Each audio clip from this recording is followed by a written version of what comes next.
ஊருக்குள்ள 100 பொண்ணு என்ன நினப்பில் ஏங்குது, அத்தனையும் தள்ளி வச்சு உன் நினப்பில் ஏங்குறேன்.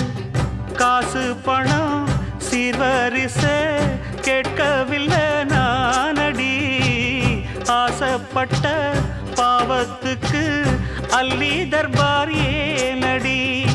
மயக்கம் என்ன பூங்கொடி மாமன் தோழ சேரடி, நடந்ததெல்லாம் கனவென மறந்து மாலை சூடலாம். உன்னை கண் போலத்தான் வச்சி காப்பேனடி, அடி உன்னைத்தான் நினைச்சேன் உன்னையே மணப்பே. நாம் முடிச்ச கிளியே வாசமலர் கொடியே எம் மனசு தவிக்குதடி. நீ கூடு விட்டு வெளியே வந்ததென்ன தனியே தேகம் எங்கும் கொதிக்கு.